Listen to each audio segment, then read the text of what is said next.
অবশেষে ১০ বছর পর মাস্টার্সের সনদ পাচ্ছেন রাজশাহী বিশ্ববিদ্যালয়ের ফলিত বিভাগের ২০০৭ থেকে ২০০৮ শিক্ষাবর্ষের শিক্ষার্থী রফিকুল ইসলাম।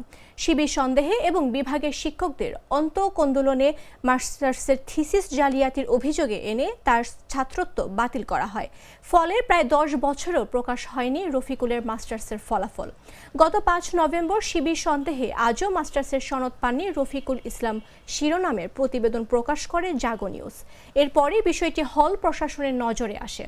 এ ঘটনায় ইসলামের ইতিহাস ও সংস্কৃতি বিভাগের অধ্যাপক ডক্টর মোহাম্মদ ফজলুল হককে আহ্বায়ক করে ৩ সদস্য বিশিষ্ট তদন্ত কমিটি গঠন করে বিশ্ববিদ্যালয় প্রশাসন। ছাত্রত্ব বাতিল বিষয়ে গঠিত রিভিউ কমিটির সদস্যের প্রতিবেদনের আলোকে রফিকুল ইসলামের ছাত্রত্ব পুনর্বহাল ও তার পরীক্ষার অপ্রকাশিত ফল প্রকাশের সিদ্ধান্ত গৃহীত হয়। ফাইনালি আমি অনার্সে 3.80 পেয়ে আমার অনার্স সম্পন্ন করি এবং মাস্টার্সের থিসিস গ্রুপে আমি থিসিস নিই। আমার থিসিসের ডিফেন্স সম্পন্ন হয়েছিল 2014 সালের 26শে জুন। এরপরে 11ই আগস্ট আমাদের ডিপার্টমেন্টে প্রভাষক নিয়োগের জন্য সার্কুলার হয়। আমি সেখানে অ্যাপিয়ার সার্টিফিকেট দিয়ে অ্যাপ্লাই করি, রেজাল্টের জন্য অপেক্ষা করতে থাকি। 2014 সালের সেপ্টেম্বরে আমি ঢাকায় চলে যাই।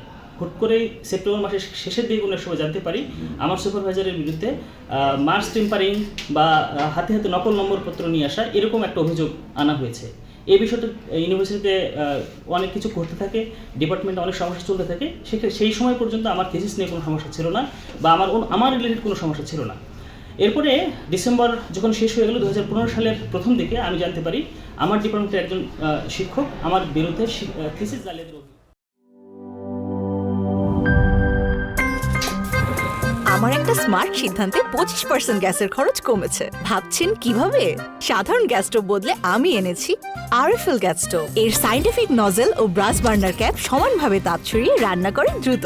তাই গ্যাসও বাঁচায় 25%, টাকাও বাঁচে 25%। আরএফএল গ্যাস স্টোভ নিরাপদ ও গ্যাস সাশ্রয়ী।